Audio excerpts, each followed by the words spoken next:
Hello. Hello. Hi. Hi. Oh, thanks so much for joining No us. problem. Everybody else that's just joined us. So we're just here tonight to just chat a bit about the renewal or the refresh of the home birth team in Brighton Haywards Heath. So thank you for joining us.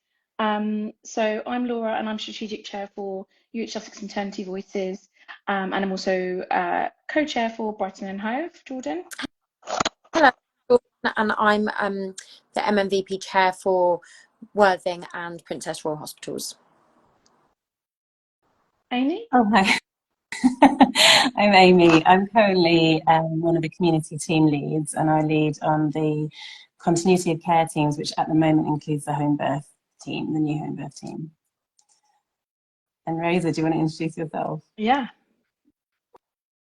Hi, I'm Rosa, and I've just had a baby. You can probably hear him in the background. And yeah, we had a home birth. So yeah, here he is. Oh, yeah. Amazing. Oh, so lovely. We're witching hour, so it's a bit risky business, this timing, but we'll see how we go. Okay. Okay. Let's get down to it then, shall we, quickly? So as you will probably all have known, there's always kind of talk in the media about birth stats and things like that. So one of the reasons we wanted to address this is that Amy's kind of a great advocate of home birth, and we will, this service wanted to revive the home birth team. So this is kind of where this has all started, and we just wanted to let service users really know what's going on with home birth, and that it is open and it can happen for you if you want it to. So I guess let's maybe start on the questions. So Amy, what's been happening in the home birth team at the moment, and how are things going? So we sort of started the new way of working at the end of April, so the 22nd of April. Historically at Brighton and Haywards Heath, we had a model where we had the home births were attended by midwives who worked in the core community. So all of us attended home births as well as did our clinics and our visits. And that was working really well until COVID and until the sort of staffing struggles that we're having at the moment. And then we were finding that with the reduction in sort of core staff, that we weren't able to staff the home birth service as well as we had been before that. So to staff the home birth service well, we need to have available at least 2 midwives who can come and attend a birth. And that's from a safety point of view. And, with all the sort of struggles, we just weren't able to do that with that way of working. So we sort of rejigged the way that we're working, and we've now got a dedicated team of midwives who just attend home births, as well as give antenatal care to women who've booked for home births, and postnatal care to those women as well. And at the moment, we're a small team, so we're not up to capacity, so we're not able to run the service 100% of the time, but we're definitely running it much more than we were before the team kind of came into play.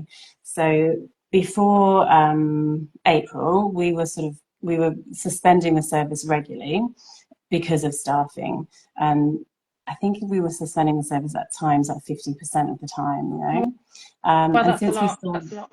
Yeah. And since which really reflected in the numbers of people that were booking a home birth. So women were feeling not confident, in booking a home birth, that would be able to be facilitated. And as I said, sort of previous service user myself, I can completely identify with that. You want to be able to plan what's going to a certain degree, what's going to happen, and the idea of sort of maybe booking a home birth and then that not happening, or being told last minute that we couldn't attend, is just it's not good, is it? So since we started the team, I think there's been a lot more confidence in us being able to attend, and we've seen an increase in people booking home births, which is great. And we're running it about, I looked at the figures for this, we're able to run it about 90% of the time, which is a massive improvement on what it was before. Well, that's amazing. Still not That's incredible. Yeah. That's a huge difference though to a lot of people. There's 9,000 births throughout UH Sussex a year, that is a huge difference. And I guess as well, for service users, they might not necessarily have known that the home birth service was suspended before. It would just happen that when you call up, if there wasn't enough staff, the staff would then get pulled into the unit, and that would then mean that the home birth service was suspended. So it might be that service users wouldn't find out until they called up and they were in labour, and then they would be told, well, we're really sorry, but we don't have any midwives to come to you, because it does need to be 2 midwives that attend a home birth for that safety aspect. So I mean, I think that's incredible. 2 midwives, we aim to have 2 midwives present at the birth. Sometimes what will happen is one midwife will attend first and then the second midwife will join them, but we have to have that availability. So from a safety point of view, basically, and if we can't guarantee that or provide that from a safety point of view, we really have to invite people to birth in the hospital. Well, that is amazing. I can definitely relate to it. I had a home birth myself with my second, and at the time it hadn't even crossed my mind that might not be able to happen. Like, I just thought, well, I want to have, that will happen. To a possible suspension, I would have really struggled to know how to cope with that change for me. So fantastic that we're doing that a bit better for service users. It's great. Yeah, we are doing it better, and it's still not perfect. And I really want to sort of caveat this with, we are making massive improvements, but for some service users, unfortunately, there'll still be that element of disappointment. And I've got some numbers since we sort of started the service. So since the 22nd of April, we've cared for at home 27 women and people. Out of those 27 women, we've had 3 people transfer in labour. So one of them was because they wanted additional pain relief, an epidural, which obviously we can't offer at home. One of them was a transfer for meconium stain liquor. So, we would recommend transfer for that. And the other one, unfortunately, was when the service was suspended overnight and we couldn't kind of provide staff in the home setting for that person overnight. So that's really, I really struggle with that. And, and for the women that have had to come into the unit and birth their babies in the unit, since we've been running the team, I do really struggle with it, but I have to keep reminding myself that we're making massive improvements, and so it is getting better. Rome wasn't built in a day, as they say. Exactly. Change is slow, isn't it, in the NHS? One of our other questions, but I think you've pretty much covered it really, was around why have these changes been implemented, but it does seem like you kind of covered that. Was there anything else to add? Just that we need to provide choice for women and people, and we have to, it's part of our, it's come from the NHS long-term plan, it's come from Better Birth. So we need to provide that choice, and we weren't doing that to a good level, really. So that's why, really. And also for midwives, we've got a group of midwives, a lot of midwives who really want to work in that way, and that wasn't possible. So, in order to keep our workforce happy and retain the midwives, we've had to sort of change this way of working slightly. And do you think that staff are finding it beneficial and that it's working for them as well? We are. I mean, yes, we are a small team. We still have vacancies to fill, so we've recruited 2 new people who hopefully will come to us within the next 2 months. We've got 1 person coming back to us next month, so in about a month or 2's time we'll be full, we'll be at capacity. So that's really exciting. I think the team are happy with the setup. They're working really hard, and I think all of us have to keep reminding each other to sort of take a break every now and then and sort of switch off from work, to sort of avoid burnout, but we've been able to provide really great care, and I think talking to people like Rosa and other people that we've looked after since the start of the team just really gives us that boost, and sort of reminds us why we're doing what we're doing, and that's really rewarding. The other thing from the staff and from a workforce point of view is, so before I did this role, I worked as the preceptorship lead midwife, which is the midwife working with newly qualified midwives at the very start of their career and supporting them. And one of the things that this group of midwives often said was that as part of their development, they really wanted to experience working in a home setting and you know, to facilitate physiological birth. And obviously other trusts have a midwifery-led unit that they can do that in, but we currently don't at Brighton Haywards Heath. So we're sort of working on ways that we can have those newly qualified midwives shadow the team, work with an experienced home birth midwife so that they can have that experience. So that will all have a knock-on effect for the midwives who are working in the hospital as well, sort of to broaden that experience for them. So, and that's also really exciting, I think. And we've had students working with us as well. So, you know, hopefully it will have a trickle-down effect. Yeah. Yeah, that sounds amazing. I think it would be great to hear from Rosa how it's been as a service user and what the experience has been like for you, and yeah, what you think about it all, really. Yeah, we just feel really, really, really lucky to have been part of it, really, and that we just feel like the stars aligned for us timing wise, and that the team kind of came together just at the right time, because we were one of the people that signed up for a home birth, you know, months ago when it was already uncertain as to whether the team was going to be together and if, you know, if it was going to get cancelled, and we kind of just took the leap of faith and went for it anyway and planned and got it all set up. And yeah, we're just really, really lucky that it all went ahead, for sure. Yeah. Could you have imagined it not being at home now? Oh, it would have been a completely different experience, I think. I think because of the way everything unfolded for me as well. Like, I'm happy to talk about my birth story if that's what we want to do. But yeah, everything happened really quickly for me. So I had a very intense, just kind of 0 to 100 very fast. If someone said to me, you have to get in a car and go to hospital, I think I would have really struggled, and it would have put me in a different mindset. And I think, I'm just really, really grateful that it could happen at home, for sure. Amazing. Oh, that sounds so great. I'm so glad that it went so well for you. So I guess from that, it probably makes sense to talk about how service users go about booking a home birth if they want one, and what that process is and what they should kind of expect.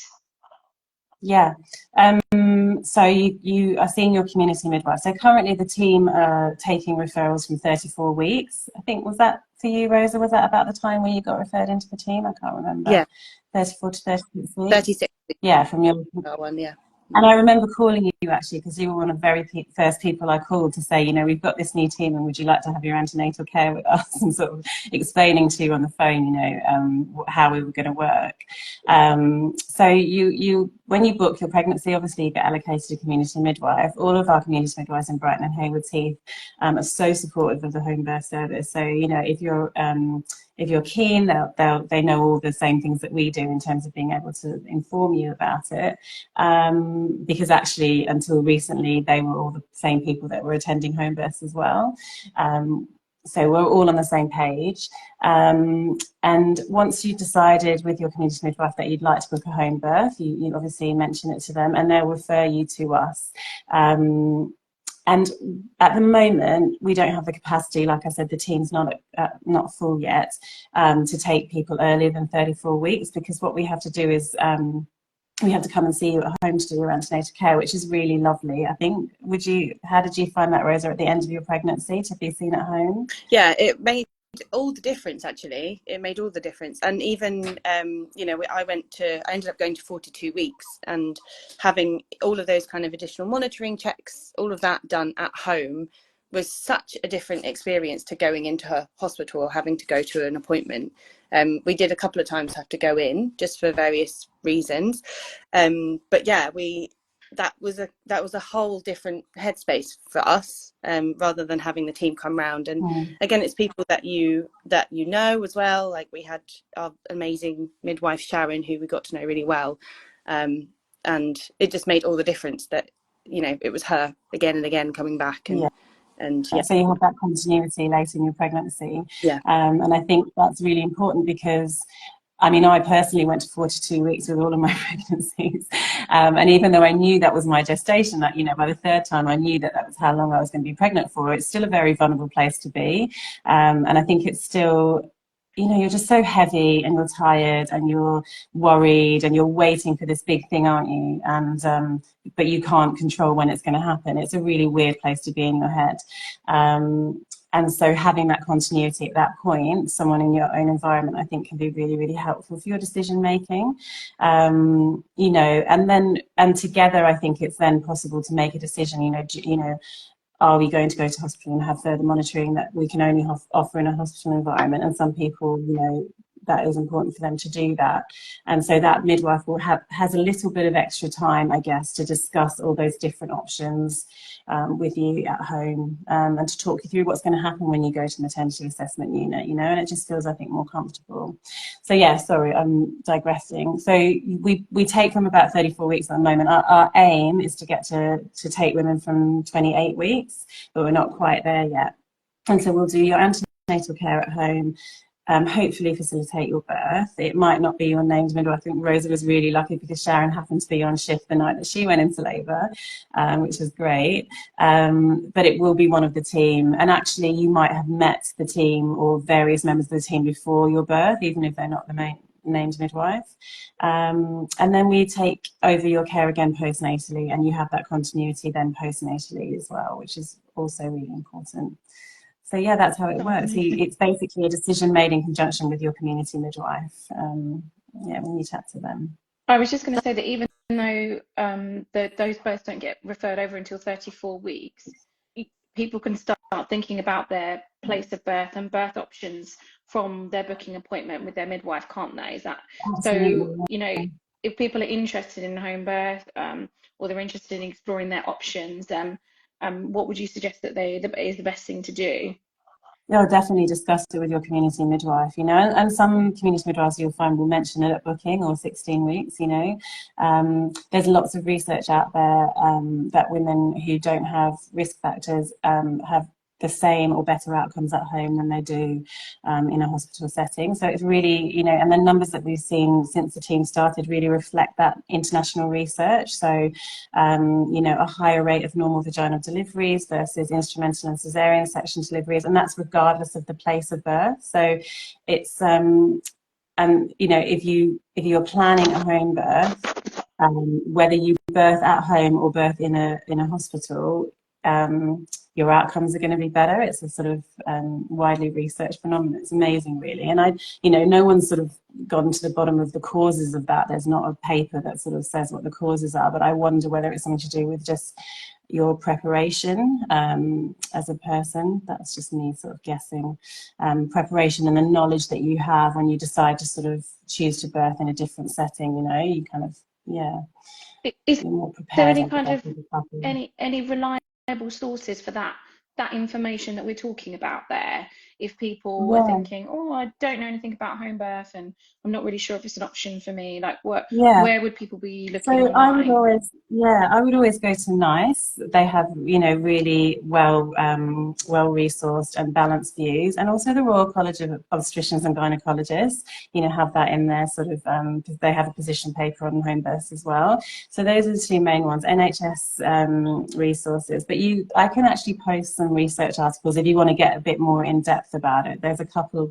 So there's a 10-year-old article called the Birthplace Study, and this is when we first sort of started finding out how birth out of a hospital setting, so either in a midwifery-led unit or at home, could improve outcomes for women. Okay, and then since that, there's also been a massive systematic review that looked at all the sort of high-income countries that have midwifery-led models of care, and that sort of backed up the findings from the Birthplace Study. Okay, and that's where this sort of data on you know, having better outcomes, just planning a home birth, whether you have one or not, that's where that comes from. So I don't know, how should I do it, Laura? Should I send you the link to that? Yeah, when we repost the Instagram live, we'll link it on our YouTube, and we can post all those links. Because if you click on them under the Instagram, they're not clickable, but we can post all those links when we repost this on our YouTube. So if there's anybody that needs further information, then you can take a look at that, or you can drop myself or Jordan an email. If you just go to the link in our bio, you can find our email address. But a good place to start would be looking at, it's called the Birthplace Study, and that was a UK-wide study, a huge study, lots of different people. So that's a really good place to start, and from there you can find more information, I imagine. Is that all right? I imagine what also might support that that continuity towards the end with the community team, with the new home birth setup, and that continuity, obviously we know that continuity is a really good thing anyway, but then being supported, I imagine, by a midwife that is very experienced in supporting home birth and physiological birth, very passionate about it, I imagine, must add to that picture of a woman being supported to birth. Yeah, like we all have our skills and expertise, don't we? And I think for this team, that's something that's worked really well, in that these guys are really experienced in working in this out of hospital setting, and it is different from working in an in-hospital setting, you know. And I think what I would like would be to share that knowledge with lots of different staff, and we're already starting to do that, as I said, by working with junior midwives and working with students. What I would aim for is to get to a place where all midwives feel comfortable in working in these different settings. You know, we're not all going to, like, you know, I mean, some midwives I know love working in the hospital, you know. I like working across both areas, but it's fine to have a favourite place and a place where you feel more comfortable in. And I think I think what's good is playing to the strengths of the people that are working, you know, the workforce. So, and utilising that expertise and that passion, you know. Yeah. That's really great. So I'm going to ask a question, then partially answer it, which is how do we feed back about the home birth experiences? And the reason I say I'm going to answer it, because I'm going to say feedback to us. They have sections on it where people can select that they've had a home birth, and all of the questions are still applicable in terms of how that has gone. So please do feedback to us. But is there any other ways that people might feedback about their experience? Yeah, I mean, you can talk to the team, you can email the team, or you can email me, and I share that with the team and with the senior management as well. We've had some amazing testimonials, I guess, you know, just like how people have felt about their care. And again, this is whether people have birthed in a home setting or not, you know. And so some of the women that have had to go into the hospital because the service has been suspended have actually, after that, come back to us with, you know, really positive comments about the care that we've given them antenatally and postnatally, you know. So yeah, just tell your midwives, you know. But yeah, definitely email the MNVP. I can't get my head around that. And email the team, or email me, or email the head of midwifery. You know, it's great to get positive feedback when you're running a service. It's really lovely. So if you've had a good, you know, and equally if you've had not so great experiences, then the same pathways apply. Does that make sense? Yeah, it does. I think the last question that we had, we were asking what are the numbers for home births currently and what do you hope them to be? But we've already kind of gone over that. So just to say the caveat that, you know, there is still a chance that sometimes that the home birth service may be suspended. But obviously, you know, you're doing your best when you've got the staff to keep it open as safety allows, obviously. And we really are. And can I just say as well that all midwives, not just the home birth team, are able to attend home birth. So we all do the same training. We're all trained to deal with the same emergencies, you know, the same sort of work, really. And so sometimes if we don't have home birth midwives on shift, sometimes we can support that from the unit. So midwives will come out from the unit either with a home birth midwife or on their own, and that's completely, you know, safe and the same. It's just if we can't facilitate that because of the workload in the unit, that's when the service gets cancelled. Yeah, so it's not about just being the home birth midwives that are on that can only go to home births. You know, we can all do that. Does that make sense? Yeah, that does. Yeah, that sounds great.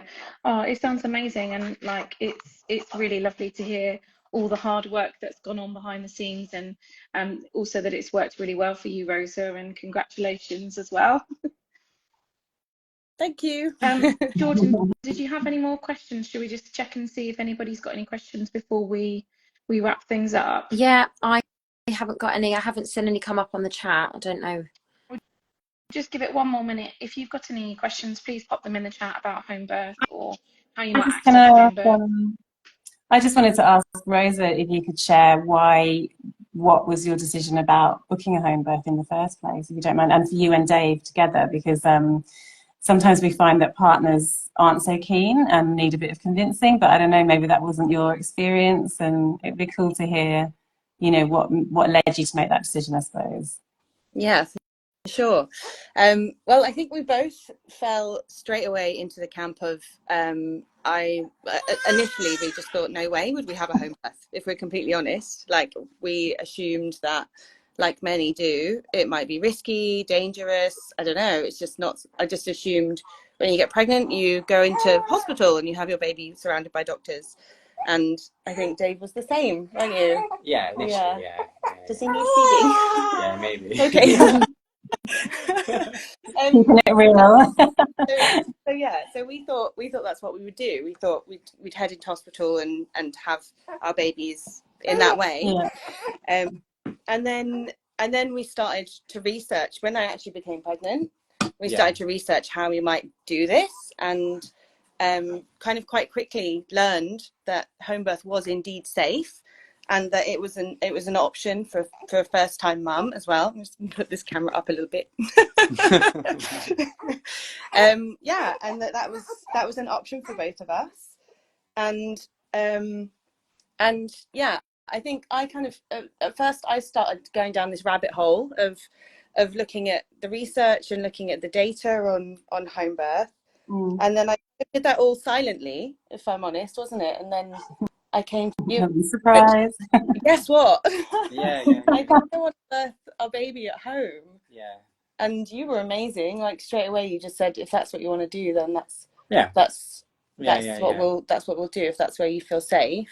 But what was going on in your head? Yeah, I mean, I think initially, like, I probably had the same apprehensions that a lot of people would have, but it's just really, like, following on from what Rosa said, based in not being educated about it. You know what I mean? And not really knowing, like, what it meant. And then as soon as we, like, as soon as we met Sharon and sort of started seeing her and, like, speaking to her more, and kind of, well, and also just, like, understanding that, you know, if anything was to go wrong, then you just transfer in, and and things don't happen quickly typically, you know.